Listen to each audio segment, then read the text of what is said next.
Hello बच्चों। तो कैसे हो आप लोग सभी। आई होप आप लोग अच्छे होंगे और अपनी पढ़ाई को अच्छे से कर रहे होंगे।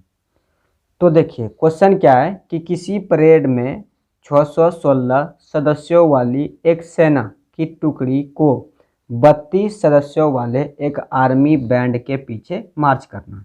ठीक है, क्या बोल रहा है कि किसी परेड में 616 सदस्यों वाली एक सेना की टुकड़ी को 32 सदस्यों वाले एक आर्मी बैंड के पीछे मार्च करना है। ठीक है, दोनों समूह को समान संख्या वाले स्तंभों में मार्च करना है। उन स्तंभों की अधिकतम संख्या क्या है जिसमें वे मार्च कर सकते हैं। ठीक है, अब देखो यहाँ एक तो वर्ड आया।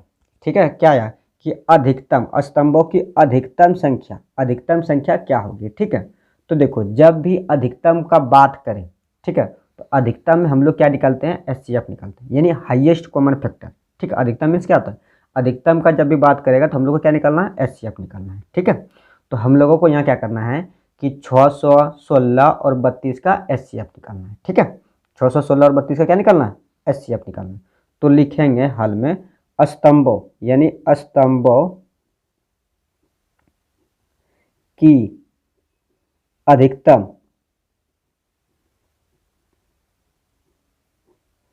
अधिकतम संख्या क्या होगा, तो होगा 616 और 32 का क्या होगा, एचसीएफ होगा। क्या होगा, एचसीएफ होगा। ठीक है, एचसीएफ होगा। अब देखो एचसीएफ जब होगा तो एचसीएफ हम लोगों को किस विधि से निकालना है, तो यूक्लिड विभाजन एल्गोरिथम से। किससे निकालना है, तो यूक्लिड विभाजन एल्गोरिथम से। और यूक्लिड विभाजन एल्गोरिथम का फॉर्मूला क्या होता है, ए बराबर बी क्यू प्लस आर, यही होता है यूक्लिड विभाजन एल्गोरिथम का फॉर्मूला।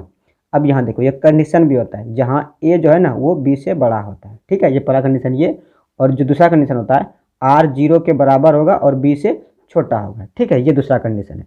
पहला कंडीशन ये होता है, दूसरा कंडीशन क्या होता है, ये होता है। ठीक है, अब यहाँ देखो हम लोग को क्या करना है कि यहाँ देखो, यानी यहाँ तो ए का काम ये कर रहा है और बी कौन है, ये 32 है। ठीक है, तो हम लोग को क्या करना है कि 32 से 616 में भाग देना है। 32 से क्या करना है, 616 में भाग देना है। ठीक है, तो चलो हम लोग फिर 32 से 616 में भाग करते हैं। ठीक है, तो 32 से 616 में भाग करेंगे, कितना बार में जाएगा, तो पहले तो एक बार में जाएगा।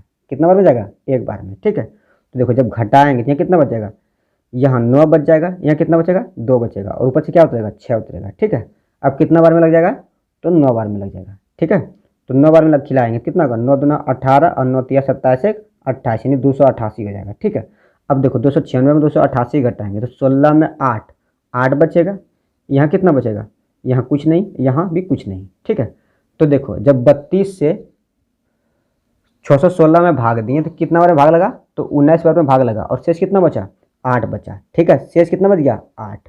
क्या 32 से 616 में भाग देने के बाद शेष बचा। अगर शेष 0 नहीं बचता तो हम लोग इसी जगह समाप्त कर देते, लेकिन शेष बच गया।